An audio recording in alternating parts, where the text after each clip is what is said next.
Cette vidéo est une vidéo complémentaire à la réunion de présentation qu'Elaïs a eue avec Skydo le lundi 24 juin 2024. Alors cette vidéo se veut à peu près à l'identique de la présentation, si ce n'est qu'elle sera certainement plus courte.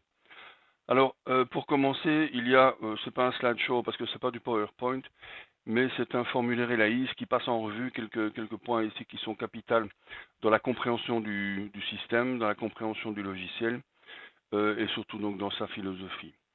Alors si je prends justement philosophie, euh, je vais donc parler géomètre puisque le logiciel tout au départ a été créé essentiellement pour les géomètres, mais tout ce que je dis ici peut être élargi à des professions qui sont également des professions de service, entre guillemets intellectuels, comme les géologues, les ingénieurs, les consultants, etc. Et en fait, toutes ces professions ont les mêmes problèmes. D'ailleurs, quand Elaïs est né, donc pour les géomètres, il s'est effectué à un moment donné un zoom arrière en disant, mais dans le fond, toutes ces professions de services intellectuels ont les mêmes trucs, à savoir, ils ont besoin d'un CRM, ils ont besoin de la gestion d'un dossier, ils ont besoin d'un planning, ils ont besoin de facturer. Donc c'est un peu la même chose. Alors si on prend les géomètres, on a vu juste avant une diapositive, en tout cas une photo, qui reprend, disons, les caractéristiques ou quelques éléments clés de la profession, donc du droit, du terrain, du mesurage, du calcul, etc. Ensuite, tous ces gens ont besoin de planification, de gestion de cash flow, de facturation, de formation, de devis, donc de contact client. En général, dans la plupart des gens, chez la plupart des gens, aujourd'hui, je pourrais même pousser le curseur à 97-98%, ils utilisent des trucs, enfin en tout cas des tableurs Excel pour la gestion de leur bureau, où tout est grosso modo assez mélangé. Ce qu'on leur propose avec Elaïs, eh bien c'est évidemment une gestion professionnelle d'un bureau, avec donc derrière caché une grosse base de données relationnelles qui met tout ça en musique. Voilà. J'ai oublié de parler de la troisième photo où on voit à la manière de Star Wars une multitude d'applications qu'on peut trouver sur Internet. Il est clair aujourd'hui que quand on tape gestion en général, sur Internet, on trouve pléthore de solutions qui sont à la fois ou surtout tout le temps sexy, à savoir, oui, ça fonctionne bien, il y a des images, il y a des icônes, il y a des drag and drop, etc. Mais quand on gratte un peu, derrière, il n'y a vraiment pas grand-chose en termes de gestion complète. Alors Elaïs aujourd'hui s'installe classiquement sur un serveur du bureau, donc sur un LAN, et peut-être donc attaqué par plusieurs stations de travail. Ça c'est la version courante. On a comme objectif d'aller vers une version donc la même, on retrouve l'image du bureau en bas à droite, la même, mais potentiellement consultable de l'extérieur. Alors on voit le terrain sur l'image du dessus. J'ai mis deux flèches haut et bas qui juste traduisent le fait que la consultation serait possible et pourquoi pas l'encodage de certaines données. Ça, c'est un objectif très clair qui est régulièrement demandé par les prospects et c'est clair que c'est probablement un passage obligé. Deuxième passage obligé, c'est la création d'une application prestation, donc la possibilité pour un géomètre par exemple d'encoder les prestations qu'il va effectuer sur le terrain et rentrer au bureau, les introduire directement dans le système ou pourquoi pas par l'intermédiaire d'Internet les envoyer dans le système. Bon voilà, ça fait partie de la roadmap 2004-2025 et j'y reviendrai. La structure d'Elaïs, donc ce qu'il y a à l'intérieur d'Elaïs, c'est grosso modo 10 modules. On part à gauche avec contact, activité, communication, logistique, documents, carto, finance et gestion. Ça fait 8 modules, je pense, oui. Et au-delà, il y a utilitaire et statistique. La roadmap 2024, c'est un document qui date déjà de quelques mois, Donc elle pourrait aujourd'hui s'appeler Roadmap 2025. Alors qu'est-ce que nous avons dans cette roadmap? On va changer d'écran. On retrouve ici un menu à gauche qui sont donc les objectifs prévus et déclinés dans un business plan dont j'ai déjà parlé, qui sont un menu donc qui va vous parler ici de toute une série de choses qui devraient être, je l'espère en tout cas, développées et en place pour l'année prochaine. Alors l'interface, en voici un exemple, c'est le même d'ailleurs qu'on trouve dans le menu, le premier menu que je vous ai montré il y a quelques instants, enfin duquel on vient. La révision de pas mal de fenêtres. Alors là, il y a deux écoles. Je vais vous montrer, ou non, on ira par la suite au niveau du logiciel. On m'a souvent dit, oui, tes fenêtres sont super complètes, on y trouve tout, et certains sont contents. Et à contrario, il y en a qui disent, oui, tes fenêtres sont vachement surchargées, il faudrait aérer tout ça. Bon, voilà, on va essayer de mélanger les deux idées et faire quelque chose de plus, oui, de plus léger, de plus up-to-date, de plus moderne, avec pourquoi pas des couleurs et ce dont j'ai déjà parlé plus haut. Donc ça, c'est la révision de l'interface.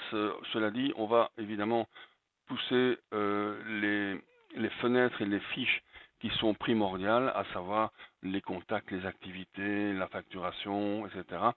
Ça c'est primordial. Et puis ensuite, il y aura toute série de fiches entre guillemets secondaires qui seront mises à jour au fil du temps. Alors, Elaïs pour géomètre, Elaïs pour géomètre, il existe. Puis c'est ce que je vous montre aujourd'hui. À part quelques petites choses et quelques petits réglages, tout ce qui est dédicacé géomètre existe. Ensuite, Elaïs bureau d'études. Ça c'est quelque chose, c'est un objectif plutôt qui devrait intéresser plus donc les bureaux d'études au sens large, au sens propre du terme, même si aujourd'hui les bureaux de géomètres deviennent de plus en plus des bureaux d'études pour plusieurs raisons. Donc ils se regroupent, ils font des choses, des collaborations donc multidisciplinaires, beaucoup plus qu'avant, et d'autant plus qu'aujourd'hui le géomètre est un ingénieur industriel. Alors que moi, par exemple, je suis un géomètre classique, entre guillemets. Les cours ont changé, c'est passé donc dans les universités. Il y a à boire, à manger là-dedans. Ils ont des formations qu'évidemment nous n'avons pas eues, mais à l'inverse, ils sont peut-être trop ingénieurs et pas assez géomètres. Enfin, ça, on peut en discuter un jour ou l'autre. Donc, l'idée, c'est de présenter une structure de suivi de dossier un tout petit peu différent de ce qui existe aujourd'hui pour les géomètres. Sous-entendu que les géomètres font souvent comment dire, des dossiers plus petits qu'un bureau d'études. Voilà, ici j'ai pris l'exemple par exemple de l'aménagement d'un nouveau quartier. Bon, ça c'est quelque chose qui est d'une grande ampleur, enfin d'une plus grande ampleur. Donc il y a des choses à prévoir, il y a des façons de voir ou de gérer les ressources d'une manière très différente. Donc ça c'est quelque chose qui est et qui devrait plaire aux ingénieurs en général. Cela dit, tout ce qu'on voit ici, tous les menus, termes de référence, ressources, planning, etc. Si on vient dans ici on a, oui, on a la même chose, les propositions techniques financières, etc. Tout existe déjà dans Elaïs. Il est juste question de remodeler d'une certaine manière, de présenter d'une certaine manière des dossiers que l'on appellera à ce moment-là des projets face à des petits dossiers entre guillemets de géomètre. Voilà pour l'aspect bureau d'études. Encore une fois, je me répète, tout existe déjà. Ensuite, l'aspect architecte. Alors, l'aspect architecte, c'est quelque chose qui a été qui est mis sur la table aujourd'hui, mais je vais émettre quelques réserves, en tout cas à mi 2024. Il s'avère que les architectes sont déjà fournis en logiciel bien précis, bien dédicacé. Maintenant, est-ce qu'il faut réinventer la roue de ce côté-là? Donc ça, c'est une question qui est ouverte, même si, comme j'ai présenté ce projet à une association d'architectes qui m'ont dit, oui, c'est vraiment sympathique votre truc, il y a des choses qu'on n'a pas chez nous, ce serait peut-être intéressant. Maintenant, le peut-être intéressant, il faudra le sous-peser avec les ressources nécessaires pour arriver à développer ce volet architecture. Donc ça, c'est quelque chose, une question qui reste ouverte. Application prestation, on en a déjà parlé plus haut, à savoir que là, il est évident que tout le monde la recherche, tout le monde a envie d'avoir ça sur le terrain, de pouvoir, donc heure après heure, pouvoir encoder ce qui est effectué en déplacement. La consultation,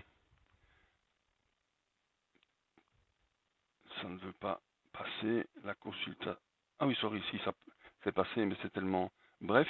Voilà, donc là, ça c'est les prestations et ici c'est la consultation. Donc la consultation de la base de données, on en a aussi parlé sur l'écran précédent, donc ce serait à développer, mais probablement toujours sous plateforme Windows. L'accès à distance, ben, ça revient à la même chose, donc application consultation, c'est le même type de problème. Ensuite, le développement plus spécifique de services web, il y en a déjà qui existent au sein des LAIS, à savoir que par exemple les LAIS peuvent aujourd'hui déjà manipuler et aller chercher des informations cadastrales. Il faut savoir que tout ce qui est géo, en général, intéresse pas mal de monde. Je parle des géomètres évidents, je parle des géologues, je parle des ingénieurs, je parle des... Tous ces gens-là ont besoin d'une localisation géographique de leurs travaux. Donc ça, c'est quelque chose qui est en développement. Il y a déjà des choses qui existent.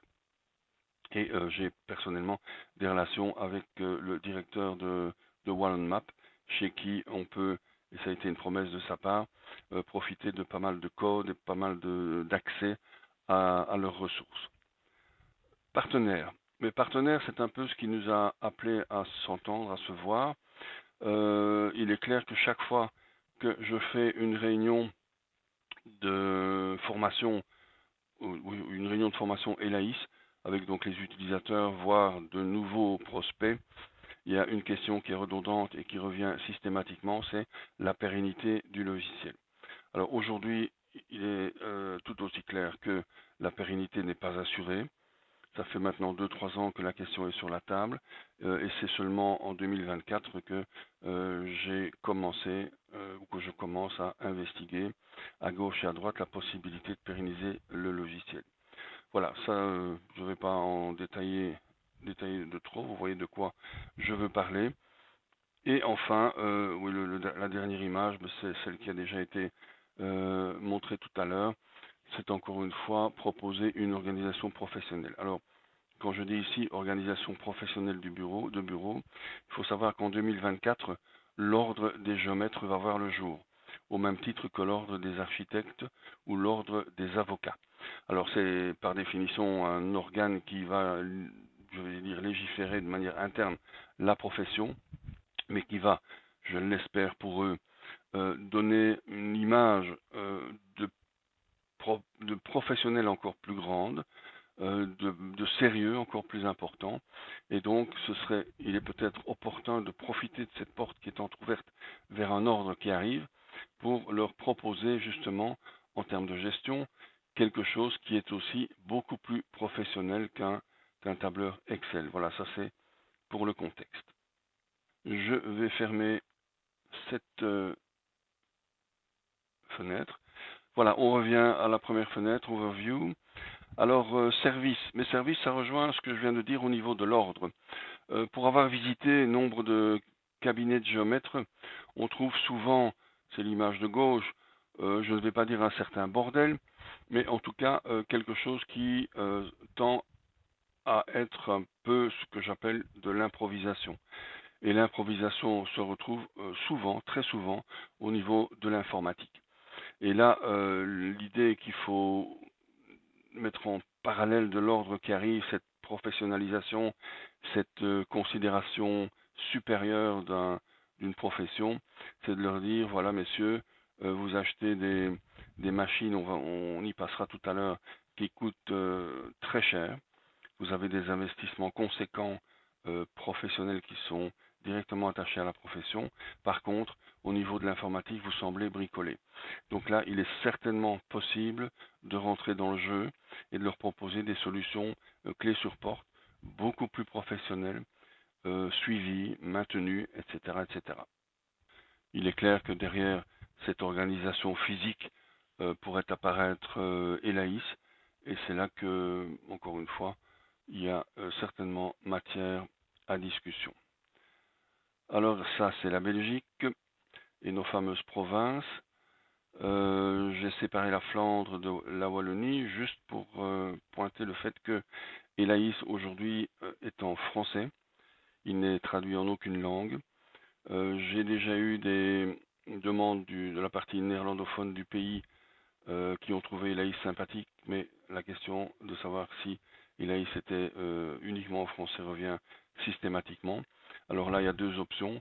Comme j'ai déjà répondu diplomatiquement à ces gens-là, écoutez, sans vous vexer, Elaïs restera en français et sera peut-être traduit en anglais.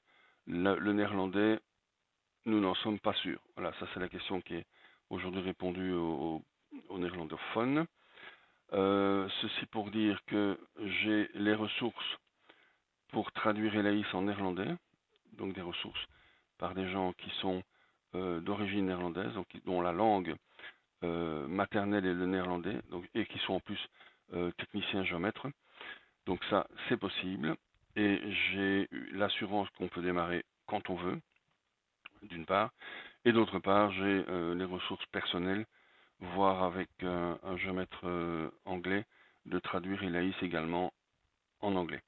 Avec ces trois langues, ma foi, on couvre bien évidemment la Belgique, mais on peut aller un peu plus loin. J'ai mis le Luxembourg en grisé. Le Luxembourg étant un petit pays, ils viennent régulièrement chercher en Belgique ce qu'ils ne trouvent pas chez eux, et pourquoi pas Elaïs, mais aucune investigation n'a jamais été faite dans ce sens. Je rajouterai ici une chose dont je n'ai pas parlé lors de la présentation, c'est qu'aujourd'hui les géomètres ont plusieurs, en tout cas entre autres, le problème suivant, c'est de retrouver les archives ou les plans des géomètres ou des vieux géomètres, ou des géomètres collègues qui auraient un bureau à gauche et à droite. Là, il y a une grosse idée qui germe depuis longtemps, c'est de fournir un service de serveur où serait stocké l'ensemble des plans des géomètres qui veulent bien évidemment prendre ce service. Ça, c'est une première idée. La deuxième idée, mais qui est un peu un prolongement de tout ça, régulièrement, des géomètres, normalement, prennent leur pension. Et régulièrement aussi, on me dit, ah Luc, tu ne te rends pas compte, on perd, voilà, celui-là, ils vont prendre leur pension, on va perdre toutes leurs archives, que faire? Alors là, bon, l'idée, éventuellement, ce serait, pourquoi pas, de reprendre les archives et, entre guillemets, d'en faire quelque chose. C'est une problématique que j'ai déjà étudiée à l'étranger, on va en parler 2 secondes, et c'est évidemment quelque chose qui intéresse systématiquement ou rigoureusement tout le monde. Mais ça, évidemment, ça doit déboucher sur une petite étude, voir un peu la faisabilité et voir un peu pratiquement comment on peut mettre ça en place. Mais ça reste très d'actualité. Enfin, le dernier bouton, c'est l'Afrique. Voici une map monde sur laquelle j'ai mis quelques points où j'ai déjà traîné mes bottes en consultance. Alors 2 petits mots sur cette consultance. C'est de la consultance qui s'est toujours effectuée dans le cadre, je dirais, institutionnel. Par exemple, aller, comme je viens d'en sortir, je reviens du Ghana où j'ai été faire un diagnostic du cadastre minier du Ghana. Et la plupart des points touchent effectivement au foncier, donc le cadastre foncier, soit également au cadastre minier. Alors, si on oublie l'Amérique du Sud, l'Asie centrale et l'Europe, il reste les points rouges, il reste l'Afrique. Alors, dans tous les pays qu'on voit, ou en tout cas la plupart des pays qui sont pointés, j'ai eu l'occasion de toucher et de contacter les ordres des géomètres locaux, également les associations de géologues locaux, également les associations d'ingénieurs locaux. Donc, autrement dit, la même cible que celle qui est développée ici en Belgique. Alors, tous ces points, grosso modo, ce sont des pays francophones. Il y a aussi quelques pays anglophones, mais j'ai envie de dire, oublions-les, dans la mesure où les pays anglophones ont leur particularités, leur mentalité. Donc c'est quelque chose où on se sent beaucoup moins à l'aise. Par contre, tous les pays francophones, pour la plupart, viennent, et si on prend notre fameux code Napoléon, notre code civil et tout ce que nous avons l'habitude de gérer ici en Europe, on retombe sur grosso modo les mêmes bases et les mêmes habitudes. Ça veut dire qu'on n'est pas, on reste plutôt en pays de connaissance. Alors toute la question, c'est ce que j'ai toujours rappelé dans mes rapports, la cerise sur le gâteau. Une fois que on aurait restabilisé Elaïs en Belgique, en tout cas, ce serait de dire, tiens, dans le fond, on pourrait peut-être aller voir à gauche ou à droite, en bas, dans le sud, voir comment ça pourrait fonctionner. Voilà, mon dévolu se jetterait dans un premier temps sur Madagascar et le Congo, Kinshasa, où j'ai vécu et où je connais évidemment par définition beaucoup plus de monde, et pour voir, pour sentir. Mais il est clair qu'à chaque présentation que j'ai eu l'occasion de faire localement, le return était très positif et l'intérêt était très positif. Encore une fois, c'est une question qui reste posée. Je ferme cette fenêtre pour revenir vraiment maintenant dans Elaïs. Voici l'écran principal que l'on trouve dès que on a pu entrer dans Elaïs. Quand je dis pu, c'est qu'il y a évidemment des niveaux de droits et de protection qui permettent ou qui ne permettent pas à tout un chacun d'utiliser Elaïs. Alors, la dynamique du menu principal, on peut la regarder tout de suite. Nous avons en haut les fameux modules dont on a vu les noms tout à l'heure, donc à commencer par donc les contacts, les activités, la communication, jusqu'à statistiques et utilitaires. On a au milieu de l'écran deux choses. Une maxime, ça a l'air anodin, mais il y a 700 maximes, je crois, dans la base de données d'Elaïs, et on m'a souvent dit c'est absolument super génial. Chaque matin, ça nous fait réfléchir. Ensuite, on a une série de boutons bleus qui sont, je dirais, des compléments d'informations sur Elaïs, sur pas mal de volets. Compléments d'informations qui sont donc des non-dits, ça n'apparaît pas dans l'aide ou ça n'apparaît pas dans le fascicule, etc. Bref, il faut les ouvrir. De temps en temps. Voilà. Alors, il y a donc des choses particulières, les boutons jaunes. Les boutons jaunes, mais ça ouvre une série de liens YouTube qui donc, il y en a, je ne sais plus, 50, 60. Il y a 50 vidéos qui sont prêtes à l'emploi et qui donc donnent des explications précises, assez précises même, sur l'utilisation de telle ou telle fonction. Et enfin, nous avons l'autre bouton jaune qui donne pour chaque version ce qui a été implémenté, donc les nouveaux développements, les derniers développements, ce qui permet aux utilisateurs d'avoir une idée de ce qui a été apporté ou fixé en termes de bugs ou d'amélioration par exemple dans Elaïs. Voilà pour le menu principal. Oui, le dernier groupe, c'est les 4 boutons du bas qui permettent d'accéder ou de créer rapidement un nouveau contact, un nouveau client, un nouveau dossier, au lieu d'aller donc quelque part, je ne vais pas dire se perdre parce que tout ça est évidemment bien organisé, ne pas utiliser donc les fonctions qui sont là au-dessus.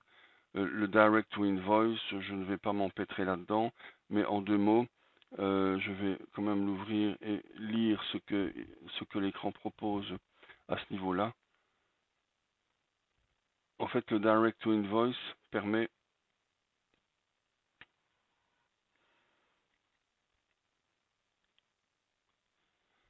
je vais cliquer sur le Direct to Invoice et expliquer en 2 mots à quoi ça sert. En fait, c'est une fonctionnalité qui permet rapidement, je vais lire en fait, qui permet au travers d'une seule fenêtre de gérer les petits dossiers, du contact à la facturation, le formulaire reste actif, etc. Je vais rentrer dans une, voilà, il y a juste, on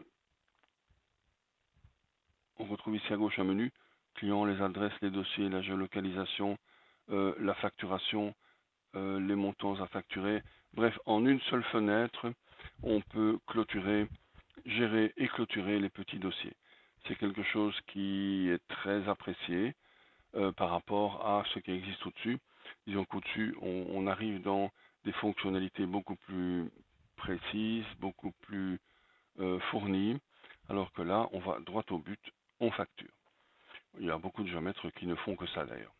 Alors je vais passer en revue rapidement les différents modules. Nous avons le module contact.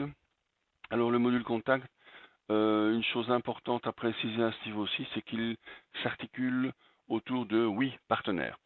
J'ai appris, pour la petite histoire, comme j'ai raconté à Sébastien lundi dernier, que chez Odoo, ils avaient le même terme, mais ça n'a pas été copié. Les contacts, en fait, sont subdivisés, appelons ça comme ça, en 10 types de partenaires, que sont les clients, les fournisseurs, le personnel, les prospects, jusqu'à entreprises et consultants. Ça permet de classifier pas mal de choses, déjà de retrouver facilement qui on cherche, et ça permet justement de donner des particularités, des fonctionnalités différentes suivant qu'on est membre du personnel ou client. Ici, client, je vois apparaître une liste de favoris dans laquelle j'ai mis Skydo. On peut avoir les clients d'une autre manière, évidemment. En liste, on peut les avoir de différentes manières. L'aspect tuile, comme cet écran-ci, montre donc une tuile par client. Si je prends la tuile de Skydo, comme j'ai l'habitude de dire, la tuile parle déjà un petit peu. On a un numéro de contact. On a une petite map montre sphère qui dit que la géolocalisation a été effectuée. J'ai deux petits bonhommes, enfin une silhouette avec deux, ça veut dire que j'ai deux personnes qui sont enregistrées chez Skydo. J'ai la possibilité à partir d'ici de pouvoir introduire un email et d'envoyer, bien évidemment, supprimer.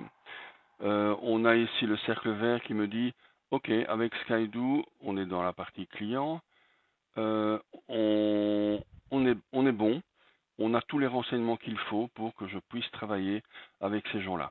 Ça veut dire un minimum, c'est éventuellement la TVA, c'est une adresse de facturation, c'est une personne de contact, etc.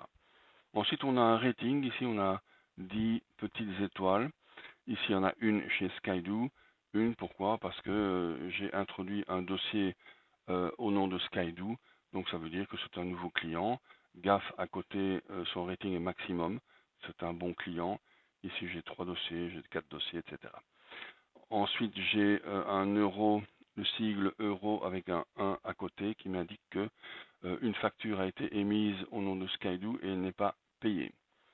Et le 1 m'indique que j'ai un dossier ouvert. Voilà, ça c'est pour l'aspect client, enfin client contact en général. Si je clique sur la fiche sur Skydo, j'ouvre la fiche contact. J'insiste sur le mot contact. Ici, la fiche Skydo est la fiche de, entre guillemets, monsieur tout le monde. Donc tout le monde aura cette fiche-ci. Alors ici, on retrouve la particularité qui a été énoncée un peu plus tôt, à savoir que la fiche est hyper complète. Elle a donc la qualité d'être complète, je me répète. Elle a le défaut peut-être pour certains d'être trop chargée. Donc c'est là peut-être qu'il va falloir alléger un peu tout ça. Quand je dis alléger, c'est disposer ça d'une manière différente, imaginer d'autres menus, etc. Mais dans le fond, tout est déjà présent. Alors sur cette fiche qui est divisée en sections, identification, adresse active, info, société, communication, classification diverses et personnes contactées, on retrouve donc tous ces éléments facilement. L'adresse, bon, il n'y a pas de lézard, c'est une adresse classique. Il y a une fonctionnalité qui n'existe, je pense, nulle part, c'est la fonctionnalité des adresses successives. Si Skydo déménage, on aura la succession des différentes adresses de Skydo ici. On a la géolocalisation. Alors la géolocalisation, elle est, comment dire, est totalement utilisée en fait chez tous les utilisateurs qui par définition veulent savoir où ils vont aller mesurer, où ils vont aller faire un chantier, où ils vont aller faire telle et telle étude. Voilà, donc ça c'est la géolocalisation. On peut avoir en cliquant sur itinéraire l'itinéraire du bureau vers Skydo qui m'indique bon, c'est une info qui vaut ce qu'elle vaut, mais ça donne une idée du temps du temps que je vais éventuellement passer pour une visite chez Skydo. Je vais passer les aspects communication, enfin info, communication et classification, qui sont assez classiques bien évidemment. À partir de la fiche, il est clair que si je clique sur email, on est parti pour faire un email à Philippe, par exemple. Je vais supprimer le mail, je reviens dans la fiche. Et alors il y a l'aspect personne contactée qui est très importante dans Elaïs. Si je clique sur personne contactée, on va avoir la liste, donc on pourrait avoir 10, 12, 15 personnes ou plus, évidemment. On va avoir, si je double-clique sur la fiche, sur un des noms, une fiche perso pour chacune des personnes, avec l'identification, enfin surtout l'occupation qui est importante au niveau de la société, le département, la profession, la formation éventuelle. On retrouve les aspects communication personnelle de Philippe. Voilà pour les personnes contactées. Je vais sortir et je vais aller dans une société dans laquelle j'ai beaucoup de personnes. Voilà, GAF, c'est une société pour laquelle je fais encore régulièrement des missions outre-mer. Je vois ici qu'il y a un paquet de personnes. Bon, on retrouve bien évidemment la liste des personnes ici. Il y a la notion de personnes inactives, dans la mesure où certaines personnes peuvent sortir de la société et aller dans une autre société. Mais par contre, je ne peux pas l'enlever d'Elaïs puisqu'elle est peut-être, elle a peut-être été mise comme responsable dans un dossier quelconque. Par contre, je peux éventuellement aussi créer très facilement un organigramme qui me permet de suivre et de voir un peu qui est qui et qui fait quoi et qui est responsable dans la société. Voilà, je vais. Oui, peut-être encore une dernière chose au niveau du contact, c'est on retrouve ici en fait la qualité ou toute la liste des partenaires d'Elaïs, donc contact et clients, pardon, fournisseurs, etc. Ici GAF, ou non, je vais aller dans Skydo, je vais retourner dans la fiche Skydo, voilà. Dans la fiche Skydo, donc qui est client, si je clique sur un bouton, parce que ce sont des boutons clients, je vais arriver dans une fiche spécifique à la qualité de client de Skydo. Voilà. Alors, c'est quoi la fiche spécifique client?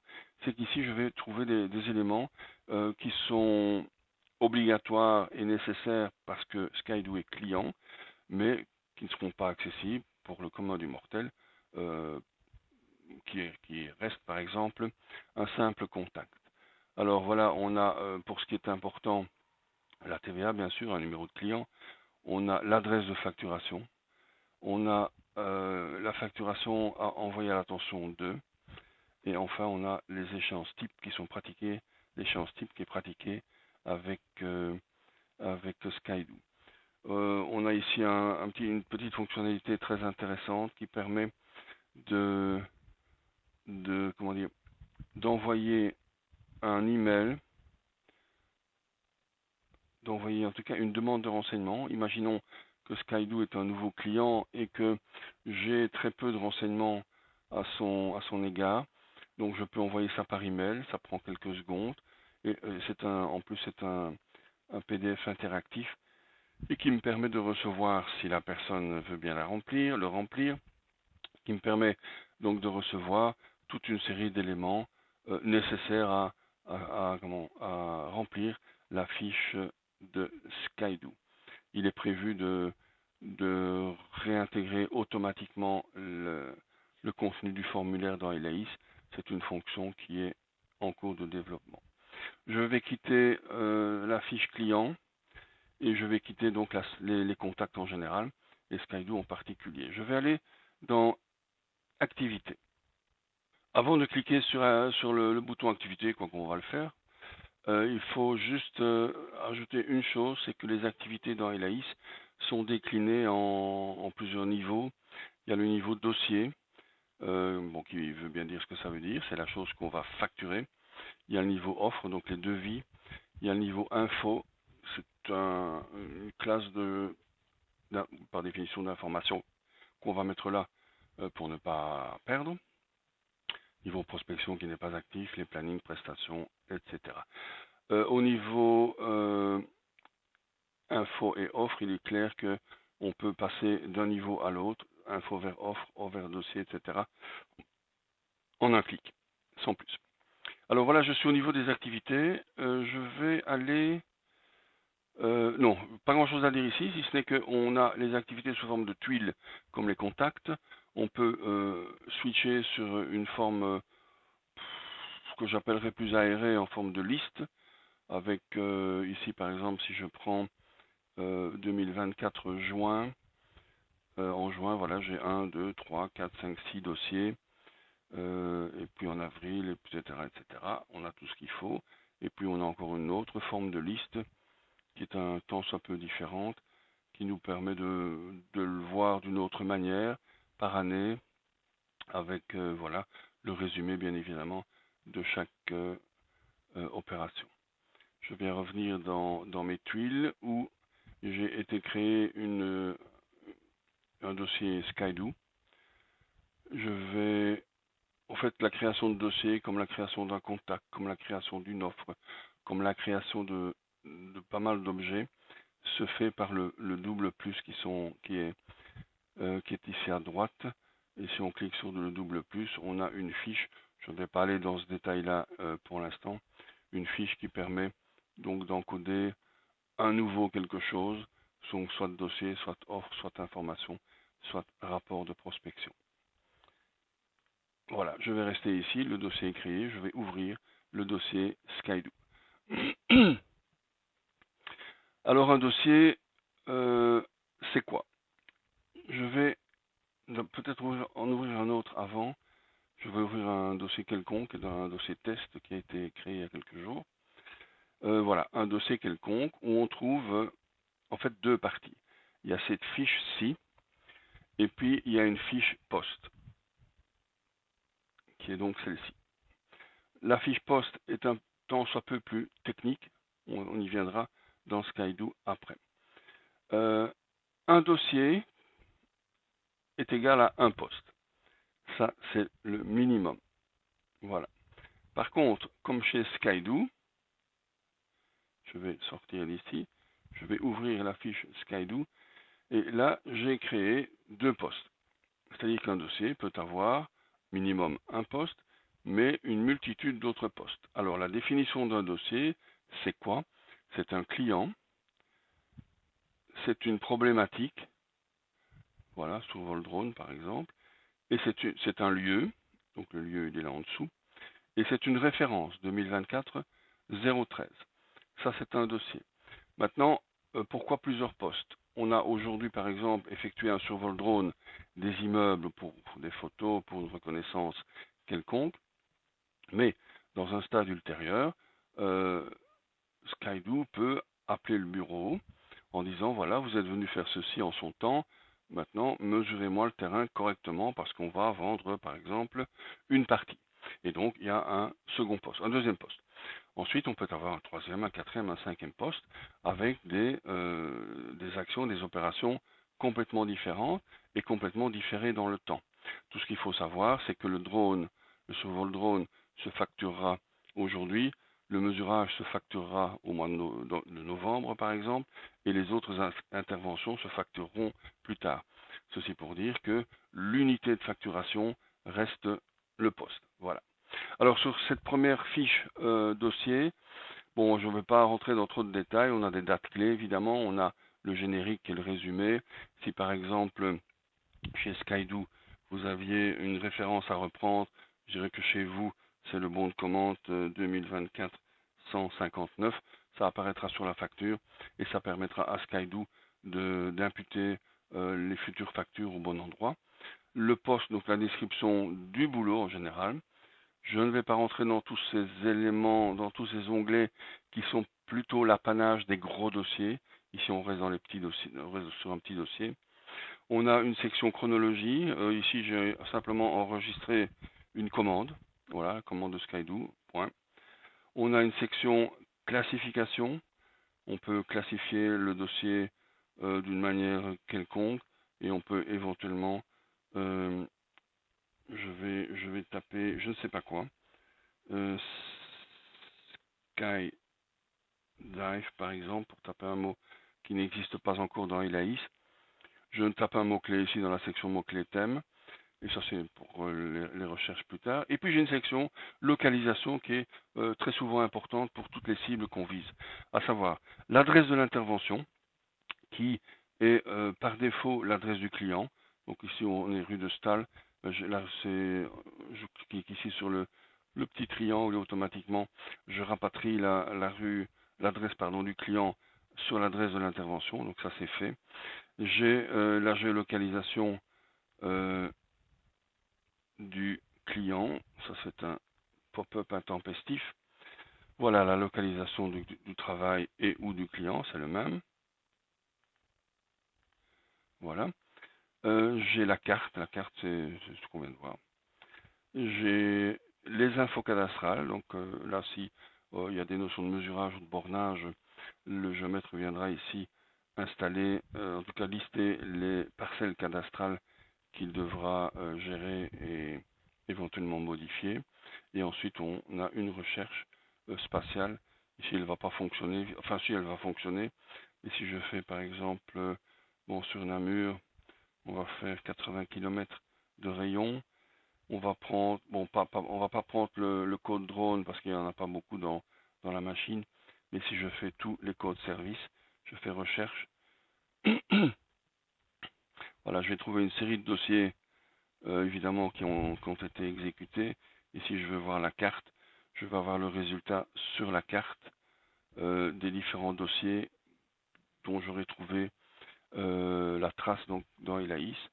Et voir un peu, donc ça c'est le rayon est de 80 km, et voir un peu en le survolant ce que c'est comme dossier et voir un peu celui qui pourrait m'intéresser. Le point rouge étant le dossier ouvert, c'est-à-dire le dossier Skydo. Voilà pour l'aspect localisation, donc qui est un aspect qui va prendre en fait de l'ampleur dans une nouvelle interface. C'est quelque chose qui ne va pas se limiter à ce petit rectangle, mais ça va être beaucoup plus espacé, beaucoup plus grand, etc. Voilà pour l'aspect donc dossier. Et donc, comme je le disais, un dossier, c'est d'une part cette fiche-ci qui regroupe l'ensemble des postes, et puis on a chaque poste. Et je vais ouvrir le poste sur vol drone qui nous occupe aujourd'hui. Alors, je disais tout à l'heure que la fiche poste est un tant soit peu plus technique, même si on ne fait pas de la technique pure. On fait de la gestion du temps, la gestion des dossiers, la gestion de tout ça, mais on ne fait pas de technique. On ne va pas faire, par exemple, de plans à l'intérieur des listes. On va classer les plans, oui, on va bien les répertorier, on va bien les mettre en place, mais on ne fera pas de plan. Donc l'aspect poste, quand je dis plus technique, donc on a la description des sections. Description, la section suivi, section finance, on va s'y attarder un peu plus tard. On a la section contact qui est importante. Et puis on a la section tâches. Alors la section description, ben, c'est par définition le détail de ce qu'on pourra éventuellement déjà mettre sur la facture. Donc ici on travaille quelque part un peu déjà sur la facture. On a la section suivi. Il y a le fil du poste qui est un petit message. Ce sont des petits messages que tout le monde fait, enfin tous les intervenants peuvent faire dans le dossier pour simplement indiquer de manière interne ce qui se passe. Voilà, le 23, confirmation de la date du vol, oui, ça c'est relatif au type de dossier qu'on a ouvert. Ensuite, le 24, il y a eu présentation à M. Thomas, etc. Et si Martial, ici, venait ouvrir le dossier, ben, il verrait grosso modo ce qui s'est passé. Ensuite, on a les responsables clients. Ici, j'ai mis tous les responsables de chez Skydo. Donc les gens, autrement dit, qu'il faut contacter le cas échéant. Alors les intervenants, il y a encore deux groupes, les intervenants et les personnes contactées. Alors les intervenants, ce sont des professionnels qui ont été interrogés pour une raison XY sur le dossier. Ici j'ai mis un architecte ou un géomètre. On peut imaginer peut-être les questions qui leur ont été posées. Et enfin, les personnes contactées qui ont disons, une importance moindre, qui sont classées un tout petit peu différemment, et qui sont par exemple, ici j'ai mis Monsieur Henrion, concierge de l'immeuble, parce qu'on a besoin d'aller par exemple sur le toit, mettre un point de calage pour le drone. Et bon, j'ai eu contact avec Monsieur Henrion qui m'a ouvert les portes. Voilà, ça ce sont tous les contacts et les personnes qui ont agi d'une manière ou d'une autre sur le dossier. Il est clair qu'avec le temps et le recul, on oublie les images et les photos, enfin les visages, pardon. Aujourd'hui sur Internet, on peut grosso modo trouver la preuve, un peu tout. Il est donc très sympa de pouvoir dire ah oui, je me souviens de ce gars-là, il fut très sympa sur le terrain, etc., etc. Ensuite, nous avons les tâches. Alors les tâches, c'est une manière euh, de, de planifier, je ne vais pas rentrer dedans, de planifier le survol. Par exemple, en termes de tâches, je crois que je vais en mettre une ou deux pour simplement illustrer mon propos. On va par exemple, une première tâche, c'est mettre des points au sol. Je fais valider. Voilà, j'ai une tâche qui est venue s'inscrire dans le tableau. Ensuite, en termes de tâches, on va faire le vol proprement dit, ça suffit. Et puis après, on va finaliser par exemple le job en disant, on va simplement faire les plans et rapports. Voilà. Alors si j'ouvre une tâche, on a une fiche tâche qui a déjà pris, elles sont encore assez touffues, elles doivent encore être révisées, mais un look un peu plus différent, disons, de ce qu'on a déjà vu jusqu'à présent. Alors la tâche qui est ici, mettre les points au sol, je vais par exemple dire que c'est aujourd'hui de 8 heures jusqu'à aujourd'hui, ça va aller vite, je vais faire 17 heures, donc ça c'est automatique. Voilà, un homme jour qui va aller mettre les points, je vais dire que c'est Martial par exemple qui va aller mettre les points. Et pour ce faire, il va utiliser la charane, donc le véhicule charane, il n'a besoin de rien d'autre. Et voilà, on voit déjà apparaître ici dans le planning au 25, donc Martial. Donc la ligne au-dessus, ce sont les gens, le personnel. En dessous, c'est le matériel. Et on voit que voilà, et Martial est calé sur mardi, demain, aujourd'hui, pardon, pour aller mettre les points au sol. Si je sauve cette tâche, donc ici on a un statut, la tâche est à faire, pourra être en cours, etc. En termes de finalisation, on va dire voilà 20% parce qu'on a préparé 2-3 trucs et on n'a encore pas fait grand chose. Voilà, je ferme cette tâche et je reviens au formulaire, à la fenêtre du poste. Voilà, la tâche ici elle est calée, entre parenthèses, elle est calée sur la personne, MR, elle est calée sur le matériel, elle est calée dans le temps et elle a déjà été exécutée à 20% sans plus. Cette tâche, je vais sortir du dossier et je vais aller dans le euh, planning, le planning général du bureau. On revient à l'écran principal d'Elaïs et là, il est évident qu'il va falloir alléger ce qu'on voit à l'écran, bien que, encore une fois, il y a du pratique là-dedans. On connaît le module dans lequel on est, l'activité dossier, on a les dossiers ouverts, bref, on a des choses qui sont déjà intéressantes. Par contre, on a ici un menu, ce que j'appelle un menu dynamique, qui bouge, voilà, si vous le regardez, et si je clique sur Contact, il va se réorganiser et il y a d'autres choses qui vont apparaître en fonction donc du module dans lequel je suis.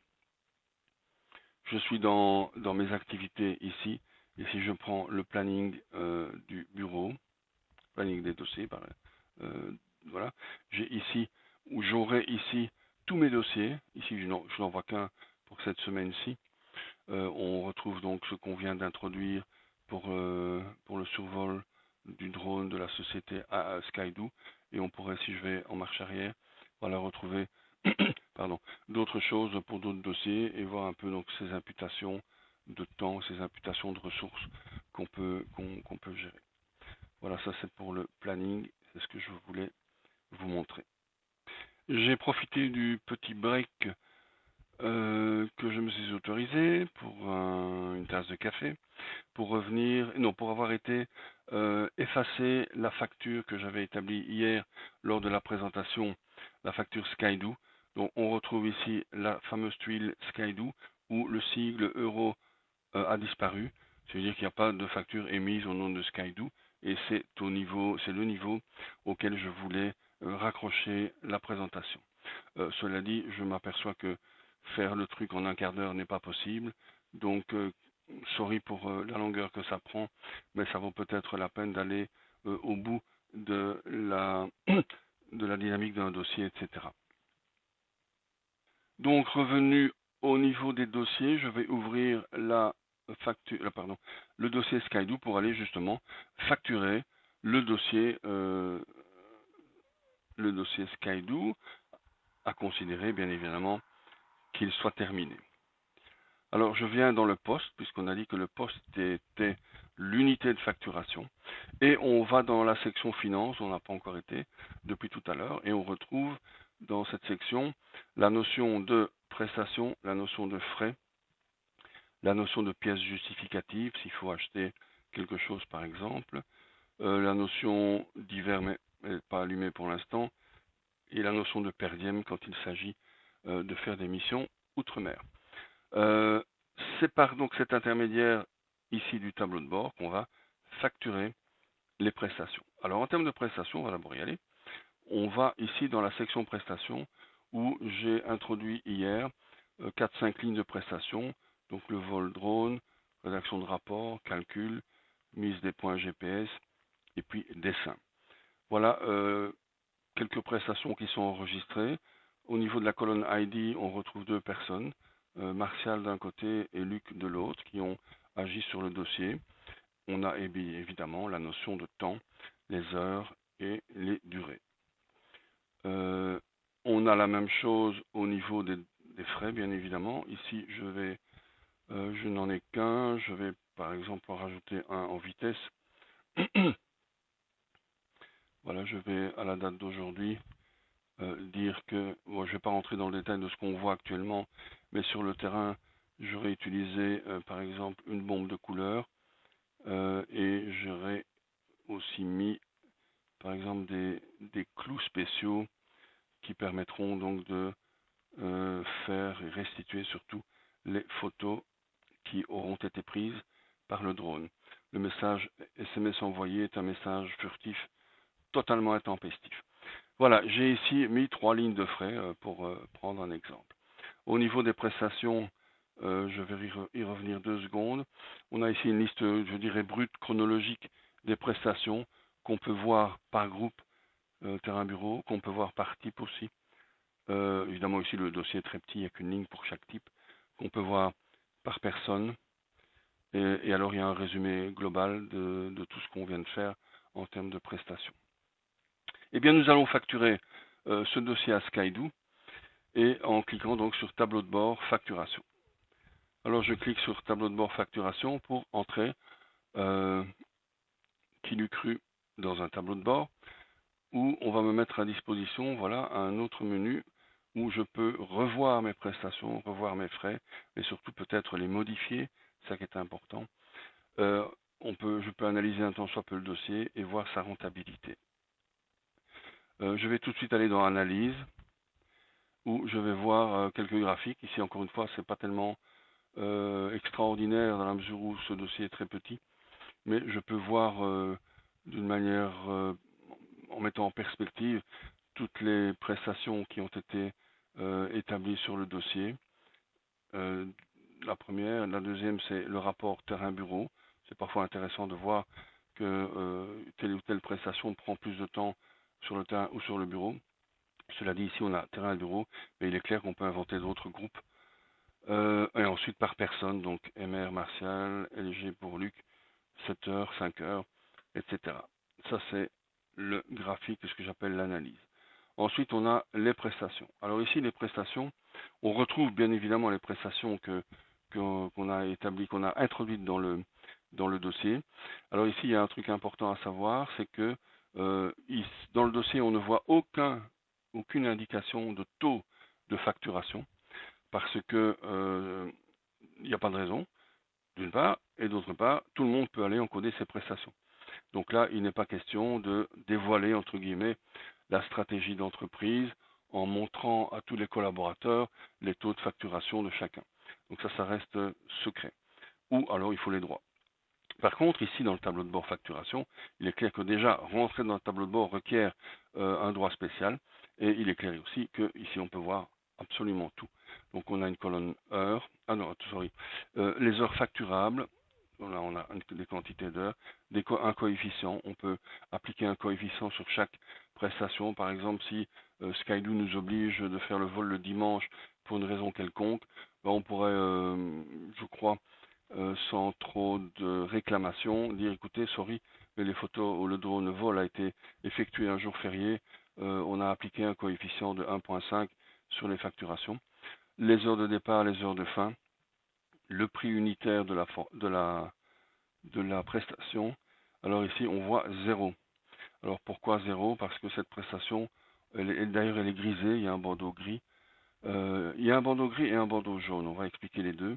Le bandeau gris veut dire simplement que la prestation, cette ligne-là, on ne va pas la facturer. Pour une raison quelconque, voilà, si je clique sur ce tableau, on a un tableau qui permet d'aller ajuster la prestation. Et on voit ici le switch ne pas facturer. On peut la remettre à facturer, mais cette prestation est à facturer. On va la remettre à facturer. Et voilà, ici on voit réapparaître le total, c'est-à-dire 1 heure à 75 € pour un total de 75. Par contre, la ligne jaune, je vais double-cliquer sur cette ligne. Cette ligne a été ajustée. Alors, ajustée, on voit ici deux colonnes. La prestation originale, c'est à gauche, et la prestation ajustée, c'est à droite. La prestation originale correspond donc à toutes les lignes vert clair, dans le tableau du fond. Par contre, les prestations ajustées, ça équivaut à toutes les lignes roses. Il est clair que la facturation se fait sur base des lignes roses. Dans 90% des cas, il n'y a pas d'ajustement, donc on va rester avec deux colonnes identiques. Par contre, pour des raisons XY, des décisions du gérant ou une erreur d'encodage, on va pouvoir ajuster la prestation. Alors ici, on a ajusté la prestation en temps. Voilà, aussi à gauche, on a une durée initiale de 1 heure. Et ici, on a une durée ajustée de 4 heures. Alors il est clair que le 75 est passé à 300 pour cette raison-là. On peut jouer sur le coefficient, on peut jouer sur le prix unitaire et on peut aussi régler ça par un timing, donc changer les heures de départ et les heures de fin, de faire valider. Donc voilà, cette prestation est ajustée et on retrouve donc 75 300 et on trouve évidemment deux totaux qui sont très différents. Voilà pour les prestations. On peut faire le même cinéma et les mêmes réglages au niveau des frais. On ne va pas le faire. On voit ici qu'on a 86, 86 à gauche, 86, 86 à droite. Point à la ligne. Il n'y a pas de faute. On continue. Ensuite, on va éventuellement aller voir ce qui se passe en rentabilité. Alors la rentabilité, ce sont en l'occurrence deux coefficients. Ici, on a 5,22 et 6,83. Alors, on retrouve encore une fois deux colonnes, prestation originale, prestation ajustée. Originale 9 heures, ajustée 12 heures. Et on a dans le 5,22 plutôt, c'est le ratio entre le 7,25, qui rappelez-vous est le total des prestations originales, sur le coût de revient du bureau. Autrement dit, le coût de Martial et de Luc, quand ils ont été sur le terrain, sont restés quelques heures. Moi, au niveau de ma charge bureau, ça m'a coûté 139 €. Par contre, je vais facturer 725. Donc c'est le ratio entre les deux. On a un ratio évidemment supérieur avec les prestations ajustées, puisque justement, on a été augmenter la prestation de 3 heures. Voilà à quoi correspondent ces ratios. Et à gauche, à l'extrême gauche, on a 1,80 qui est quelque chose qui a été déclaré dans les paramètres, partant du principe qu'on s'est dit au départ, ok, nous, les dossiers, il faut un minimum de 1,80 de rentabilité, sinon on va considérer que c'est un mauvais dossier. En l'occurrence, il s'agit d'un très bon dossier. Dans le calcul des ratios et de rentabilité ici, les frais ne rentrent pas en compte. C'est uniquement le personnel. Je vais quitter 2 secondes le tableau de bord pour aller directement, puisqu'on parle ratio et rentabilité, pour aller directement dans le tableau de bord de gestion qui donne une idée globale de la rentabilité de tous les dossiers. Si je rentre dans le module gestion et si je clique sur tableau de bord, on a ici ce que j'appellerais le tableau de bord, la clé de voûte d'Elaïs. Je vais peut-être montrer deux choses qui sont intéressantes. Sorry de durer un petit peu en longueur, mais je crois que si on a une sensibilité management, c'est quelque chose qui est intéressant à voir. D'abord, la rentabilité des dossiers d'où on vient. Ici, je vais prendre l'entièreté. Oui, c'est peut-être pas beau, mais en fait, il y a des switches et des choses qu'il faut un petit peu régler en haut, là, je l'avoue. Par contre, ici, on voit pour tous les dossiers, donc en abscisse, on a plein de dossiers, on voit les fameux coefficients de rentabilité. Alors, on a, voilà, 6,83 était celui-ci, je n'en sais plus rien. Et donc, voilà, c'est une courbe qui monte et qui descend, bien évidemment. Et alors, on a la courbe référence qui est 1,80. C'est ce qu'on a été mettre dans les paramètres. Donc, tant qu'on est au-dessus de cette ligne, qui est une constante, évidemment, si on est au-dessus de cette ligne, on peut considérer que les dossiers sont bons. Si on est en dessous, il serait peut-être temps d'aller voir ce qui s'est passé sur tel et tel dossier. Pourquoi n'a-t-on pas cette même rentabilité? Voilà, ça c'est une première courbe qui est intéressante. Une deuxième courbe, et puis nous sortirons du tableau de bord de gestion, c'est le crédit client. Alors ici, la courbe est relativement pas fort lisible, mais je vais prendre un seul client, et là on verra apparaître une courbe beaucoup plus intéressante. On va prendre le client pour lequel, dont on avait la fiche contact tout à l'heure, et pour lequel je fais des missions de consultance. Je vais cliquer sur GAF, et là je vais voir une belle courbe où j'ai en abscisse toutes les factures que j'ai mises sur GAF. Et en ordonnée, on a des délais de paiement en jours. Alors, on voit que GAF paye à 28 jours, paye à 21 jours, 9 jours, 10 jours, etc. Donc, autrement dit, la courbe, plus elle se rapproche de l'axe des X, évidemment, plus on a un bon client qui paye très vite. Alors, il y a 2-3 couacs que je ne comprends pas avec le recul, 234, 45 et 106 jours.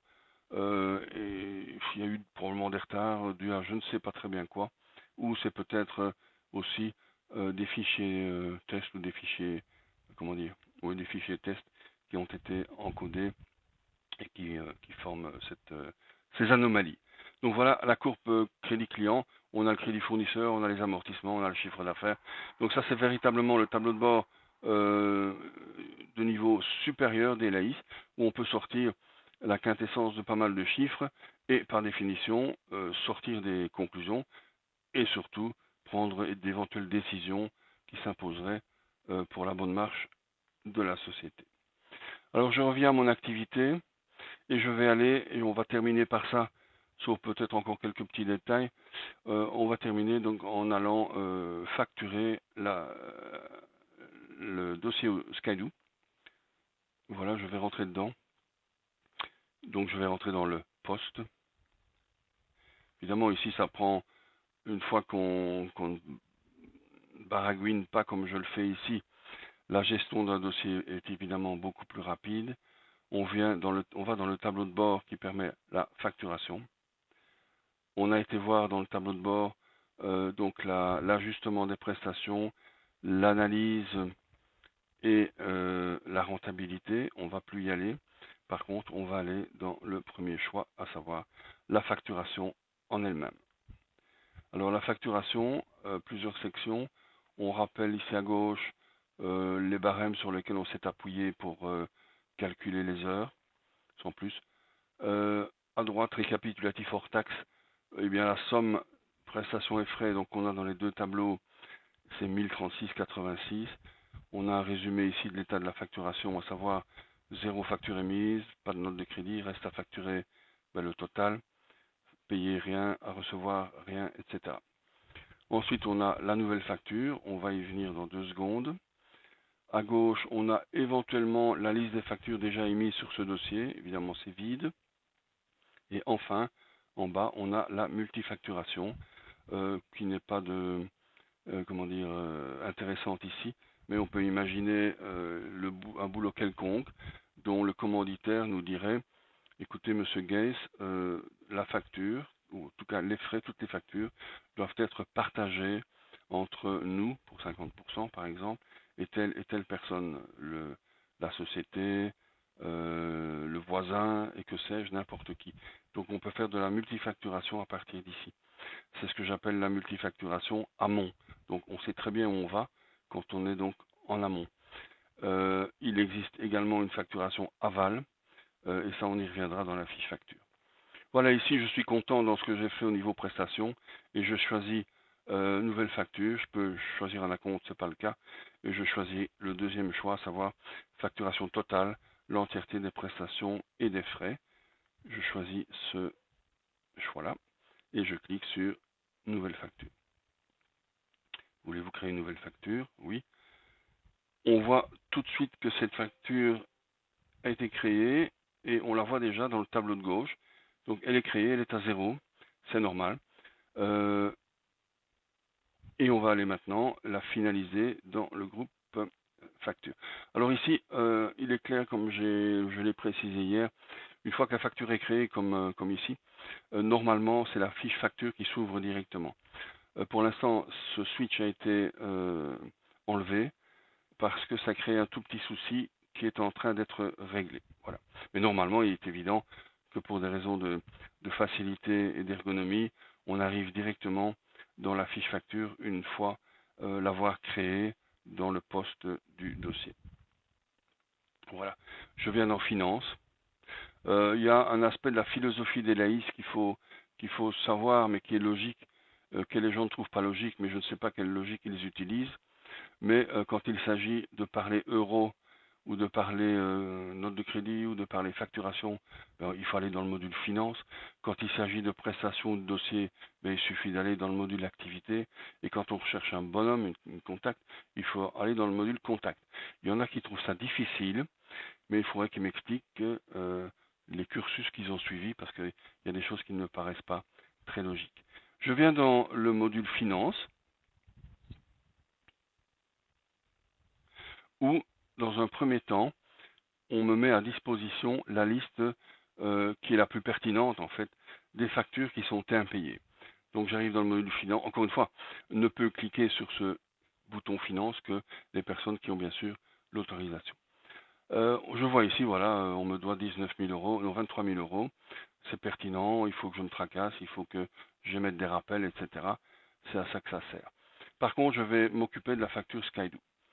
Facture Skydo, elle se trouve, oui, je n'ai pas encore dit, mais si je survole les flèches qui sont ici à l'extrême gauche, je retrouve un menu qui est appelé dans Elaïs un menu du niveau 3. Donc nous avons le menu niveau 1, ce sont les modules. Menu niveau 2, c'est celui-ci qui est dynamique, évidemment par rapport au module. Et alors le menu de niveau 3 qui est ici. Ici, par exemple, je suis revenu dans les activités. Je peux retrouver des dossiers voilà, à facturer, des dossiers par client, des dossiers par commune, des dossiers par pays, des dossiers par tout ce qu'on veut. Donc on peut retrouver l'ensemble, enfin une information quelconque très rapidement. Si je reste dans le module finance, voilà donc les tuiles qui réapparaissent. Il y a un peu de calcul là derrière. Voilà. Et puis le menu numéro 3 me permet de trouver les factures par client, par dossier, par année, par trimestre, par tout ce qu'on veut. Donc là aussi, ce sont des requêtes en fait, facilité de retrouver les choses. Et dans l'ensemble du menu ici, je trouve les encodages à finaliser. Et là, je vais retrouver la facture Skydo qui est en attente d'être finalisée. Je vais double-cliquer sur cette facture pour ouvrir la fiche facture. Et là, dans la fiche facture, ah oui, j'ai un preview qu'on peut déswitcher. On arrive directement sur un preview où la facture, grosso modo, est faite, sauf qu'on me dit qu'il manque la date et l'échéance et qu'il manque la communication structurée qui n'est pas calculée et donc que le document n'est pas validé. D'accord, mais je vois déjà qu'à la limite, je pourrais l'envoyer. Mais bon, il n'y a pas grand-chose, il manque des trucs. Je ferme le preview et je reviens donc dans la fiche facture. Alors la fiche facture est structurée, il y a plusieurs écrans. Le client dossier, voilà, le client il est là. On voit qu'on a tout pour facturer à Skydo. On a le dossier, on a quelques éléments du dossier, on peut en avoir beaucoup plus, on peut en rajouter des remarques, etc. Tout ça est évidemment bilatéral, donc il y a une synchronisation avec le dossier si je change ici un libellé quelconque. On a une section document, signature, échéance, compte. Alors, document, c'est la facture en elle-même. Pour l'instant, il n'y a pas de numéro, il n'y a pas de date. C'est fait exprès. Je vais expliquer pourquoi après. La signature peut être, on peut appliquer une signature scannée sur le document. Ici, en l'occurrence, je m'y suis pris. On peut éventuellement déswitcher la facture, déswitcher la signature si on ne veut pas. Il y a diverses écoles qui parlent de ça. L'échéance, mais l'échéance, il n'y a pas de date, puisque je n'ai pas de date de facturation, donc je n'ai rien. Et le compte accrédité, je peux avoir ici, évidemment, plusieurs comptes bancaires sur lesquels je peux aiguiller les montants.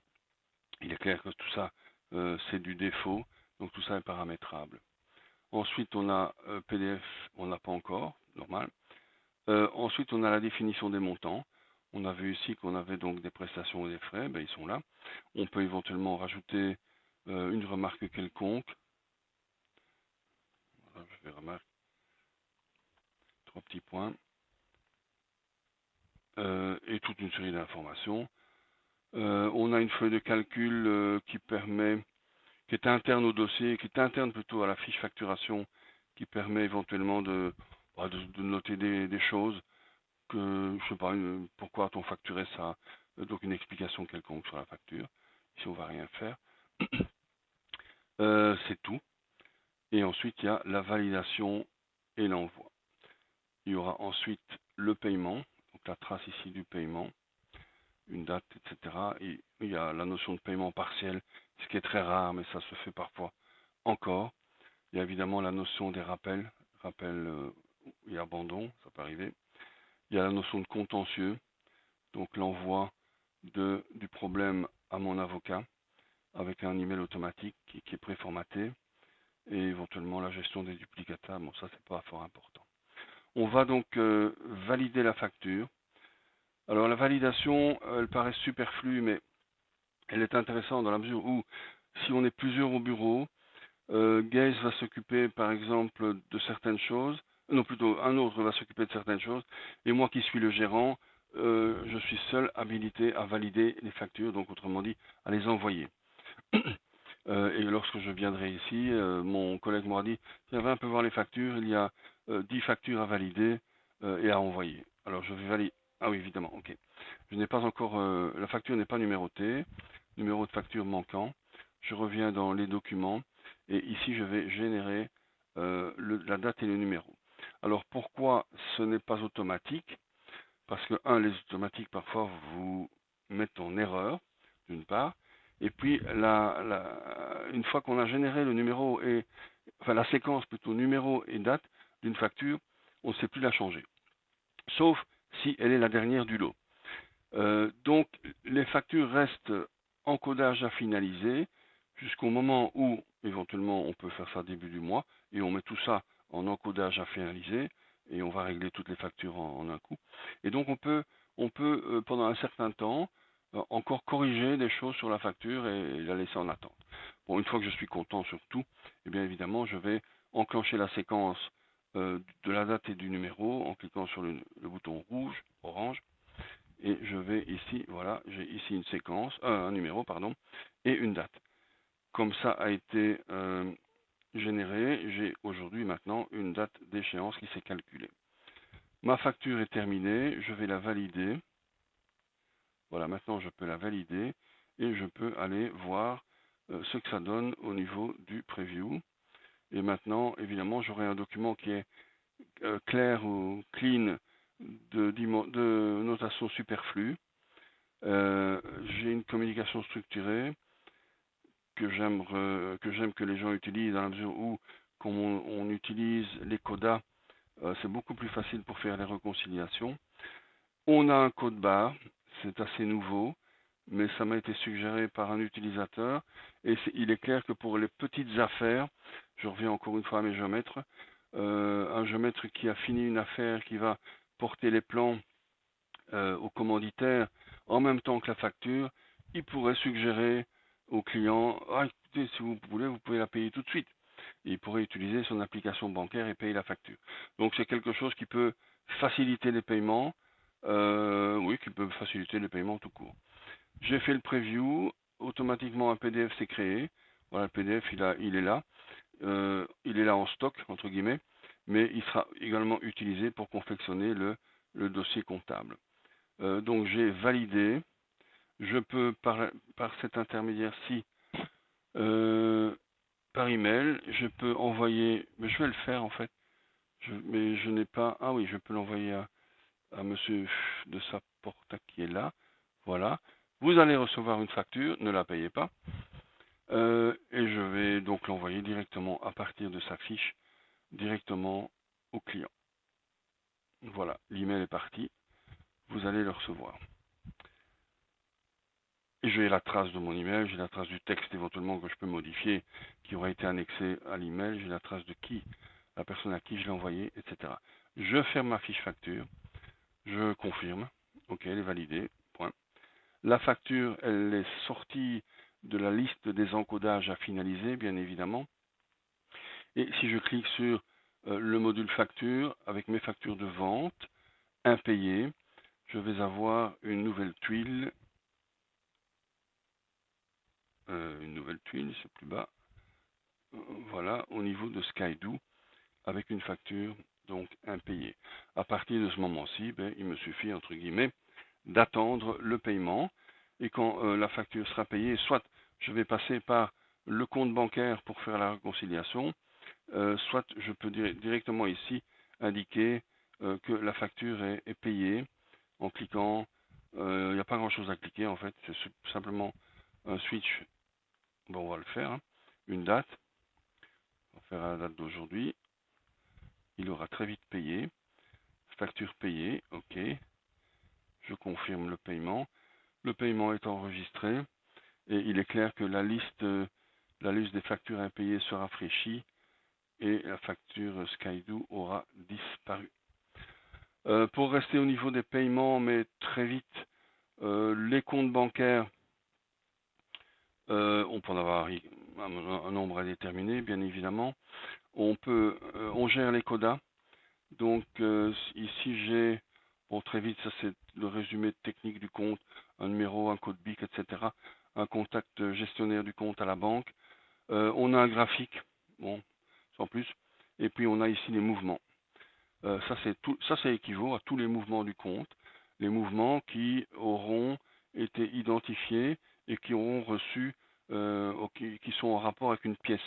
Donc on a les crédits, on a les débits. Donc on a ici dans la fiche compte le premier onglet qui sont donc, c'est le compte avec tous les extraits, tous les mouvements, avec les colonnes débit crédit, et avec ici une double flèche qui indique que on a d'une part le paiement, mais on a aussi la pièce qui va avec. Donc tout ça est clean. Ensuite on a importation Coda. Ça c'est le résultat de pas mal d'importations Coda qui manquent encore de réconciliation. On l'a pas fait. Il y a des réconciliations qui peuvent se faire strictement automatiquement en cliquant sur ce bouton. Voilà, il y a probablement quelques écritures qui sont passées. Et donc là, on est en attente de réconciliation, d'une part. Et d'autre part, le troisième onglet nous permet d'aller importer les codas, simplement en faisant un drag and drop, en partant d'un répertoire spécifique, un répertoire spécifique qui est donc dans la machine. Je vais voir s'il n'y en a pas. Il y en a. Donc je peux vous montrer en direct l'importation de trois codas ici. Je vais vous mettre, voilà, ça c'est l'explorateur Windows. Je vois ici 3 fichiers codas. Je vais le mettre en plus petit et je vais aller chercher ces 3 là pour aller les dropper.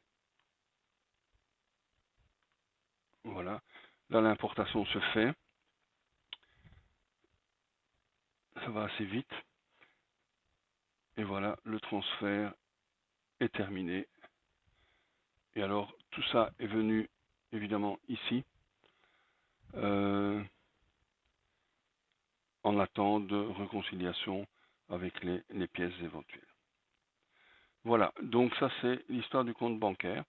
Je pense que je vais arrêter là. Il y a moyen évidemment d'en dire beaucoup plus. Pour revenir peut-être 2 secondes à l'aspect, rappelez-vous, dans les premières images et les quelques diapositives, appelons ça diapositives, que j'ai exposées au début,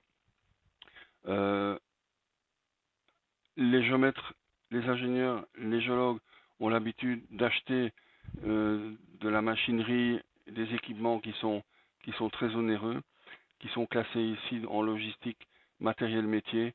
Ici on voit l'exemple de 4 équipements dont le moins cher est ici un drone qui vaut 5-6 000 euros, un GPS qui en vaut 8-9 000 et tout ça, et le laser Leica, le premier, en vaut à peu près plus de 100 000. Donc ce sont des gens qui ont l'habitude d'investir des sommes assez conséquentes dans du matériel. Donc revenant à l'idée de proposer un équipement informatique clé sur porte à ces gens-là, ça ne devrait pas être, disons, totalement superflu. Ça devrait être relativement bien accepté, je n'en sais rien. Oui, donc je vais revenir directement à l'image, voilà, auquel je pense.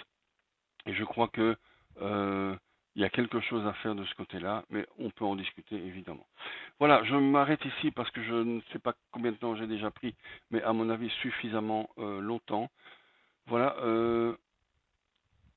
je vous demande de regarder, je vous demande de réfléchir, je vous demande peut-être de se revoir, et puis nous verrons bien. Je vous souhaite en tout cas une excellente journée et merci de m'avoir, j'ai envie de dire, supporté pendant cette présentation qui, j'espère, vous aura donné une bonne idée de ce qu'il y a derrière Elaïs, une bonne idée qui peut-être mérite d'être discutée.